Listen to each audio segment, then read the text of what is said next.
నమస్తే. ఇన్నాళ్ళు నన్ను సపోర్ట్ చేస్తూ, ఎంకరేజ్ చేస్తూ మీ ప్రేమని నాకు అందిస్తున్న ప్రతి ఒక్కరికి కృతజ్ఞతలు. అలాగే ఈ వీడియో కూడా ఖచ్చితంగా మీకు ఉపయోగపడుతుంది. లైక్, షేర్ అండ్ సబ్స్క్రైబ్ చేసి మీ సపోర్ట్‌ని నాకు అందించండి. అలాగే ఈ వీడియో పట్ల మీకున్న అభిప్రాయాన్ని కామెంట్ సెక్షన్‌లో కామెంట్ చేసి తెలియజేయండి. ఇప్పుడు వీడియోని చూద్దాం. సూర్యోస్మి, నేను మీ విక్రమాదిత్య. ఆరోగ్యమే మహాభాగ్యం, ఆరోగ్యం భాస్కరాధీనం. ఆదివారం మద్యం, మాంసం, మైదనం వద్దు, ఆరోగ్యం ఐశ్వర్యం వద్దు. మీరు ఆచరించండి, 10 మందిని ఆచరింపచేయండి. ఆచరించండి, ఆరోగ్యవంతులుగా ఉండండి. ఆచరించండి, ఐశ్వర్యవంతులు కండి. ఆచరించండి, ఆనందంగా జీవించండి. సూర్యోస్మి. నమస్తే, వెల్కమ్ టు అవర్ ఛానల్. నేను పద్మిని. ప్రస్తుతంతో పాటు ప్రముఖ ఆధ్యాత్మికవేత్త, సూర్యోపాసకులు, sun spiritual society founder Vikramaditya garu మనతో పాటు ఉన్నారు. మాట్లాడదాం. సార్ నమస్తే. సార్ సూర్యోస్మి తల్లి. సార్, దేవీ నవరాత్రిలో భాగంగా 3వ రోజు అమ్మవారిని మీరు ఏ రూపంలో కొలుస్తారు? అలాగే వెజిటబుల్ థెరపిస్ట్ గా కూడా అమ్మవారిని శాకాంబరి రూపంగా మనం భావన చేస్తాం. ఖచ్చితంగా అమ్మవారిని ఆ రూపంలో కూడా కొలుస్తాం. కాబట్టి మరి ఏ కూరగాయతో, ఏ వెజిటబుల్ ని జ్యూస్ రూపంలో అమ్మవారికి నివేదన చెయ్యాలి, తద్వారా ఎటువంటి కష్టాల నుంచి ఖచ్చితంగా మనం బయటపడేటటువంటి పరిస్థితి అమ్మవారు మనకు కల్పిస్తుంది అనేది ఒక్కసారి మీరు అంటే అమ్మా, మీరు పులిహోరలు, దద్దోజనం, వడలు, గారెలు ఇలా కదా చెప్పాలి. మరి శాకాంబరి, మరి మీరు వెజిటబుల్ ఎవరిని అడగండి, నేను వెజిటబుల్ థెరపిస్ట్ అంటే మీరే కాబట్టి. వనదుర్గ, నవదుర్గ అంటే ఈ ప్రకృతి అంతా కూడా ఆవిడ శక్తి స్వరూపిణిగా ఉంది. ఎక్కడైతే శక్తి నిక్షిప్తంగా ఉంటుందో ఆవిడని మనం అమ్మ. మనల్ని తరింపచేస్తుంది, నింపుతుంది శక్తితో. అవి తీసుకోవడం ద్వారా మనం నిండాలి. అదంటే నిండడం అంటే ఏంటి అంటే కడుపు నిండా బేబస్సంగా తినేస్తే నిండిపోద్దా? శక్తి నిండదుగా. అంటే దాంట్లో కూడా మిళితమై ఉండాలి. బయట ఉన్నటువంటి శక్తి లోపలికి వెళ్ళాలి. జ్ఞానంతో నిండినప్పుడు తృప్తి ఏర్పడుతుంది, లేకపోతే ఆకలి వేస్తూనే ఉంటుంది. ఈ జన్మకు తీరదు. అందుకనే ఈ జన్మకు తీరదు కాబట్టి జన్మ జన్మలు తిరిగి తిరిగి ఇక్కడే తిరుగుతూ ఉంటాం. ఆ ఆకలి తీర్చుకోవడం కోసం, ఆ దాహార్తిని అనుభవించడం కోసం అమ్మతో మమేకం అవటం, అమ్మ పాద పద్మములను శరణు వేయటం. నాకేమీ తెలియదమ్మా, నీ పాదాలు పట్టుకుని ఉన్నాను, నాకు ఆ ముక్తిని మోక్షాన్ని ప్రసాదించు. మరి బీజాక్షరాలు నాలుక మీద ఎవరికి రాసింది? కాళిదాసుకి. ఏం అడిగాడు ఆయన? అసలు నాకు ఏమి రాదు, అసలు ఏమి అడగలేదు. అద్భుతంగా ఆసువుగా కవితలు చెప్పేసి రాసేసారు ఆయన. అంటే అమ్మ అంత దయాళువు. అంటే విద్యావంతుడైనటువంటి పారంగతుడికి, అంటే అద్భుతమైనటువంటి వేదాలు అవి పారాయణం చేసేసి అనుష్ఠాన బలంతో అష్టోత్తర సహస్రనామాలతో అర్చించిన వాడికి ముక్తిని మోక్షాన్ని ఇచ్చేస్తుంది. నాకు ఏమీ రాదు తల్లి, నీ పాదాలు పట్టుకోవడం తప్ప. శరణు వేడినా ఇస్తుంది. ఏమక్కర్లేదు, నాకు ఏమి రాదు తల్లి. దుర్గాయే నమః. అమ్మ నాకు ఏమి రాదు, అమ్మ నాకు ఏమి రాదు, అమ్మ. అంటే మామూలుగా చాగంటి కోటేశ్వరరావు గారు చెప్తారు, అధికారంలో ఉన్న తల్లి దగ్గరికి కొడుకు వెళ్ళి, ఏమండి ఆవిడ పేరు పెట్టి ఏదో సుశీల ఏలో అని పిలిస్తే అంటే కోప్పడుతుంది. అంటే ఎంత గొప్ప ఉన్నతాధికారి అయినా తన బిడ్డకు తను అమ్మే అమ్మ అనే పిలవాలి. కానీ మరి ఇంతమంది అమ్మలకు అమ్మ, ఇక మరి అమ్మని ఏమని పిలిచినా అంటే 108 నామాలు, సహస్రనామాలు, అసలు లెక్కకు మించి సృష్టిలో ఉన్నటువంటి అన్ని నామాలు ఆవిడవే. అనంతమైనటువంటి నామాలు కలిగింది. మరి ఒకటని చెప్పలేం మనం, కానీ నిర్దిష్టంగా ఒక రూపంతో మనం కొలవటం అనే అయితే కాబట్టి 3వ రోజు ఏ రూపం? యాదేవి సర్వభూతేషు. యాదేవి అన్ని భూతాల్లోనూ నువ్వే ఉన్నావు. యాదేవి సర్వభూతేషు చంద్రఘంట సంస్థితై. చంద్రఘంటాదేవిగా మనకి దర్శనమిస్తున్నావు. నమస్తస్యే నమస్తస్యే నమస్తస్యే నమో నమః. ఆ పేరు ఎందుకు వచ్చింది చంద్రఘంట? ఎందుకు వచ్చింది? ఏమిటి దాని వెనకాల ఉన్నటువంటి? మీరు అంటే వయసులో ఉన్నప్పుడు యువతీ యువకులు ప్రేమ కథల గురించి, ప్రేమ సినిమాల గురించి చూస్తారు. అసలు సృష్టికి ఆరంభమైనటువంటి అమ్మా నాన్నల ప్రేమ గాథ ఒక్కసారి చదువుతాం? తప్పకుండా.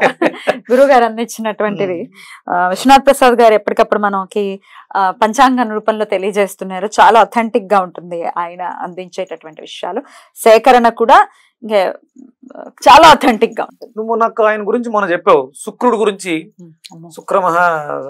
శుక్రాచార్యుడి గురించి ఆయన చెప్పినటువంటి నిజంగా అంటే వేదం తెలిసిన వాళ్ళు, శాస్త్రం తెలిసిన వాళ్ళు చెప్పే వర్ణన అద్భుతంగా ఉంటుంది. దీంట్లో సైన్స్ ఉంటుందమ్మా, మనకు అర్థమయ్యే విధంగా ఒక కథగా మార్చారు.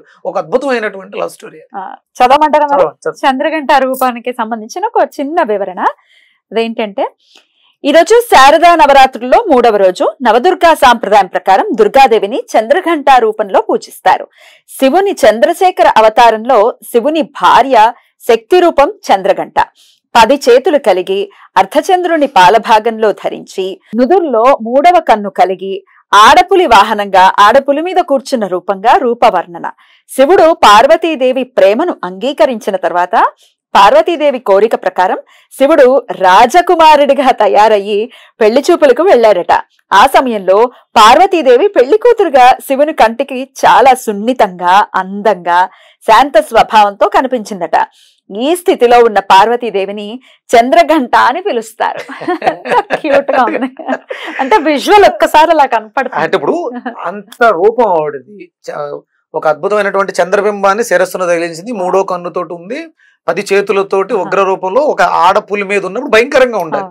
కానీ ఆయన కోరుకుంది, ఆయన రాజకుమారుడులా తయారై వస్తున్నాడు. అప్పుడు ఆ రూపం అలా ఒక్కసారి 10 చేతులన్నీ కూడా 2 చేతులుగా మారిపోయి సున్నితంగా తయారైంది. అందులో శివుడిని చూసుకుంటే మనం ఆయనకేమి పెద్ద అలంకార ప్రియుడు అంటే విష్ణువు కదా, మామూలుగా ఉంటాడు. ఆయన అలంకరణ చేసుకుని ఒక రాజకుమారుడిగా ఆ విజువల్ ఎంత బ్యూటిఫుల్ గా ఉంది కదా. అద్భుతం అమ్మా, అద్భుతం. అంటే రతి మన్మధులు అంటే ఇప్పుడు సృష్టి అంతా వాళ్ళిద్దరే, పార్వతీ పరమేశ్వరులే. వాళ్ళు అలా తయారై ఆ అందమైనటువంటి లవ్ స్టోరీ. అంటే ఇది సృష్టి జరిగిన తర్వాత ఆవిడ గణపతి రూపాన్ని చేసిన తర్వాత సమయం కోసం, అంటే కాలుడు కదా ఆయన, కాలానికి అధిపతి కదా, ఆయన కోసం ఎదురు చేస్తూ తపస్సు చేసింది. ఆయన్ని ఈ రూపంలో ఆవిడ కోరుకుంది. నిన్ను అంటే శక్తి సమయాన్ని ధరించాలని కోరుకుంటోంది. ఇప్పుడు ఇదంతా ఇదే జరుగుతుంది. రేపు మనకి నెక్స్ట్ రాబోయేది ఏంటి? కార్తీక మాసం. అంటే వీళ్ళిద్దరూ మమేకం అయ్యారు. అప్పుడు అందులోంచి ఒక అద్భుతమైనటువంటి రూపం, శివతత్వం బయటకు వచ్చింది. అద్భుతం కదా, అద్భుతం. మరి ఇక్కడ మనం నివేదన ఏం చేద్దాం? చంద్రఘంట అమ్మవారికి ఏం చేయాలి? చంద్రఘంట అమ్మవారికి ఏమో సున్నితంగా, సుకుమారంగా. ఇప్పుడు అంటే మనం మన శరీరం హార్మోన్స్ ని కోల్పోయి కొంచెం సైజులు పెరిగిపోయి అనారోగ్య సమస్యలతో నాడీ మండల వ్యవస్థ ఇబ్బంది పెడుతూ ఉంది. అందుకని గోరుచిక్కళ్ళను ప్రధానంగా తీసుకుని, అంటే మన శరీరంలో ఈ సున్నితత్వాన్ని పెంచుతూ శక్తి, కావలసిన శక్తిని అందిస్తూ ఇంట్రోవర్టెడ్ అనొచ్చు దీన్ని, అలా తయారు చేస్తుంది గోరుచిక్కళ్ళు. అలాగే దానికి అనుసంధానంగా మనం బెల్లాన్ని, కొబ్బరిని, ఎండు కొబ్బరిని మూడిటిని కలిపి, అంటే వీటిని లైట్గా దోరగా ఉడకబెట్టండి, ఆవిరి పట్టి దాంట్లో కొంచెం బెల్లం కలిపి కొబ్బరి వేయండి, ఎండు కొబ్బరి తురుమేయండి. ఈ 3 బాగా కలిపి నివేదన చేయండి. వాటిని ప్రసాదంగా స్వీకరించండి. నేను ఏదో నోటుకొచ్చింది చెప్పట్లా, దీన్ని నేను ప్రయోగం చేసి చూశాను. నేను పచ్చి గోరుచిక్కుళ్ళు ఎండు కొబ్బరి కలిపి చూశాను, బెల్లంతో కలిపి లైట్ గా ఉడకబెట్టి ఆవిరి పెట్టాను. ఆవిరి పట్టి దాంట్లో కొంచెం బెల్లం వేసి ఎండు కొబ్బరి వేసాను. దీనివల్ల ఏమవుతుందంటే మనిషికి తన మీద తనకి కంట్రోల్ వస్తుంది. మనం సహజత్వాన్ని ఎందుకు కోల్పోతాం? నా మీద నాకు కంట్రోల్ పోయినప్పుడు, మనసు బాగాలేనప్పుడు, ఎవరితోటి కలవలేకపోవటం, ఇబ్బందికరంగా ఉండడం, ఇలా చేయటం వల్ల వెయిట్ లాస్ అవుతారమ్మా. అద్భుతంగా మంచి నాజూకుతనం వస్తుంది. అమ్మవారు అందంగా ఉన్నారు, నాజూకుతనంగా ఉన్నారు, అయ్యవారు అందంగా తయారయ్యారు. ఇది స్వీకరించడం ద్వారా మన ఒంట్లో ఐరన్ పెరుగుతుంది, విటమిన్ కే పెరుగుతుంది, విటమిన్ డి, ఇప్పుడు విటమిన్ డి డెఫిషియన్సీ, ఇవి 3 కూడా మనం ఈ ప్రసాదం నివేదన చేయడం ద్వారా, దాన్ని మనం స్వీకరించడం ద్వారా అది మనం సంప్రాప్తించుకోవాలి. బ్యూటిఫుల్, చాలా అద్భుతంగా వివరించారు. చంద్రఘంట అమ్మవారిని ఇందాక చెప్పినటువంటి ఆ నామంతో కూడా కొలుచుకుంటూ, యాదేవి సర్వభూతేషు చంద్రఘంట రూపేణ సంస్థిత, నమస్తస్యై నమస్తస్యై నమస్తస్యై నమో నమః. బ్యూటిఫుల్. ఈ నామాన్ని జపించుకుంటూ అమ్మవారి ఆరాధన చేసుకుని మీరు చెప్పినటువంటి విధానంలోనే డెఫినెట్ గా నాజూకుతనం మాటకు కూడా అవసరం కదా, నాజుగ్గా రావాలి మాట కూడా, కటువుగా ఉండకూడదు కదా, సున్నితంగా ఉండాలి. అమ్మవారు గొంతులోంచి వచ్చే మాట చాలా సుకుమారంగా ఉంటుంది.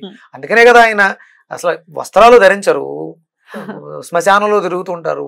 అలాంటిది రాజకుమారుడిలా వసుడైపోయాడు వసుడే.